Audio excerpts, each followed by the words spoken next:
kagenze ku TV kamanyira kagambe katya mbu abamu betudiringa nabo bachamuka mangu very stupid tumbavu nachamuka kutegeka namala kuchamuka kutegeka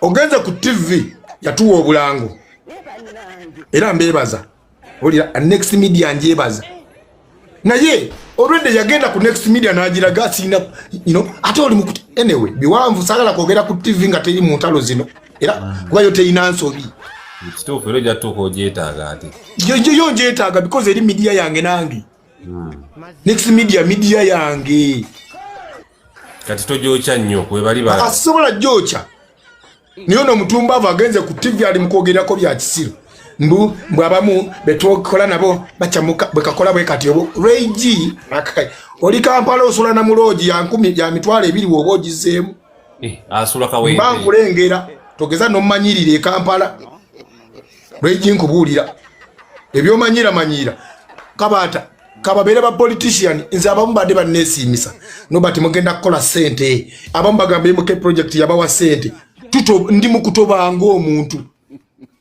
nesola nenjala lwa concert yo abemuke wagano bayimbira banyivu joli oyina akamanyiro oyina ejogo abebya bufuzi bonna tewali awagira Regi tabayimbira abamanyira ata otastali politician ata obude bwa concert butuse mbwa ate tunonye ba politician batuwe sente ze meza bwobanga ogenda kola ebintu nga bino ngoli brand olowozanga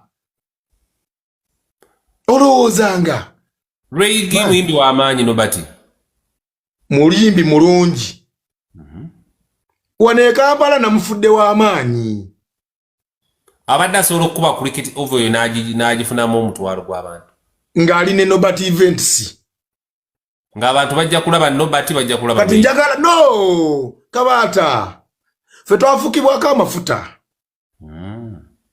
segedde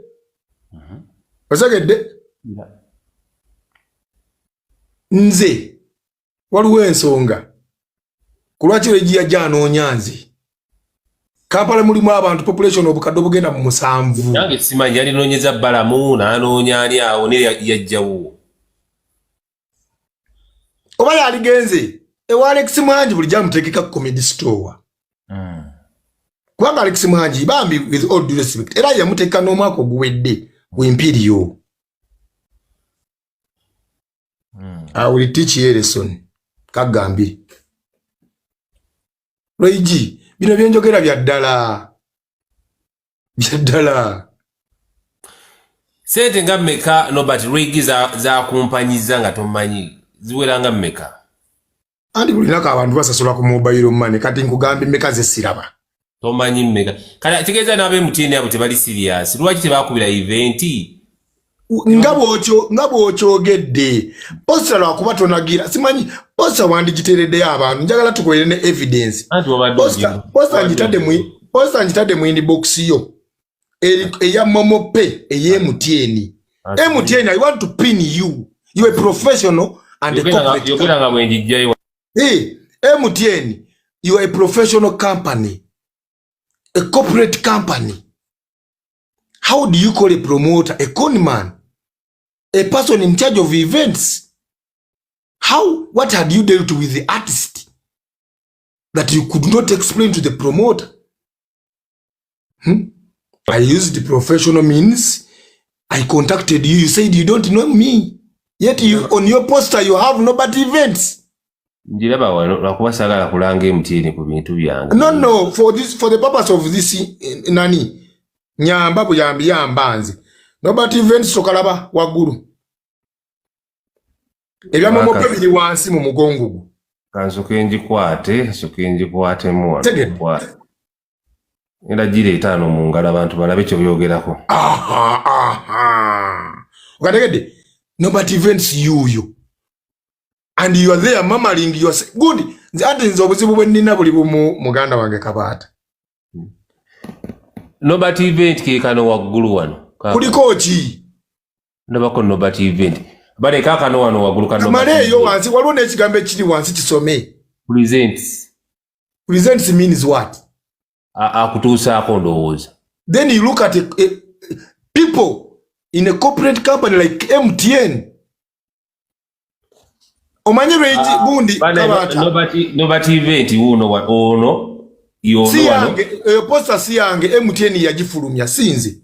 Ono posta ya MTN. Yes. Kati MTN neta no nyono promote I am the nobody events. Kanokola bako wane bali muyero Awesam entertainment. Chechibina cha Reiji mwayimbira. Okategedde. Then you call me a con man. Oba tebategedde nti gwe boogera naye. Bayitani kale gwe bayogera naye nobody events. Oba eriyo nobody ali eyo mu atali gwe nga Rweiga ina nobody gwe yabalaga. Oba yabatwalira muganda waabwe simanyi. Neba enzo kweli nobody omulala ali eyo. Kubanga kyembanyi nti abe MTN bamubuuza. Tabata. Ekyamazima MTN nange mbetaaga. Ne obuzibu ffe twatondebwa tetunyigirwa mu nnoga. Temujja kunsekulira mu kinu mundye nga binyeebwa. MTN zitemusobola kundya nga binyeebwa. Nga ndi mulamu nga ndaba. Nze omwana w'Kanongo tosobola. Tokabasa. Yes, you have billions and billions of money, but that is your money, not my money. Tonkanga na sente zo kuba zibaza mmwe. Siza nobody. So respect my money as well. Respect your name. I'm talking to nobody, to MTN. MTN respect my money. This is my money. Newe mba nfudde. Aniko alora mu Uganda yafudde MTN ne waya amabugo ga mitwale 5. Buleke mumanyira abantu. Aka bato oli muna mahulire. Kadi MTN tendisa. Temukubira na masimu nga munnyonnyola MTN nga bwe eri amaanyi. Eri amaanyi ewani. Ewange ngatenze mba wa sente. MTN yamanyi ku government kubeji wo musolo. Nze tempa musolo. Ngezako kunonya bane Reigi kwali Reigi koli Reigi oba koli nabe ku Valley Music wano Valley Music ado yakala kwogera kyo konsonga za musajja Reigi nakola bakulu mungu omutamidde beba tutamye okuyamba abayimbi. Nze nali nabikola kuba ngenda nesenyiwa omutima ne gusenyuwa. Nze kabateka nkubulire Gravity yali yantamye abayimbi. Simanyi bwe nazemu nengo mu mukwano guno gw'ekisiru. Nze obuzibu bwenkolagana n'omuntu nina love eyaddala omuntu mwagala. Gravity yakutamya ati abayimbi kubanga biseera byo TikTok. Ombulira kisiraani ekyo ndeka. Kiwumule mirembe kiveeko sikiza mu media wakibadde okiyambi. Sigenda mwogerako. Kale tudde MTN. Okumanya Reigi. Neera wali tonsobola. Reigi nga emabega kawo mwezi nga gumu. Ndoza byanyumyamuko ne Gravity kuba bonna mikwano gye nga bamugamba akasajja wandigeze nofune polisi baluwa ya polisi clearance. Kuba Gravity ruwe yali agala okunziba. Yagenda okudduka mbu yeekolere baluwa. Agenda tuke na Gulungu Red nze nagifuna.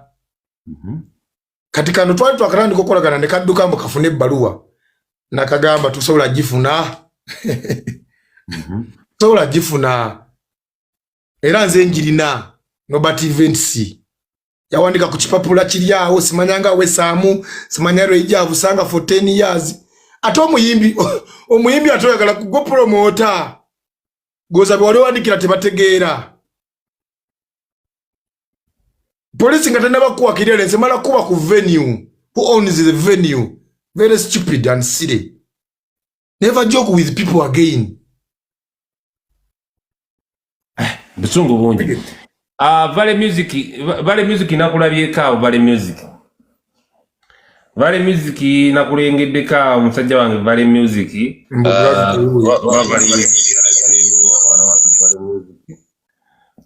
Valley Music kwoli. So kujja twogere ku nsonga za Reigi zino katono. Bali ngezaako kunoonya Reigi wano kuba sina namba.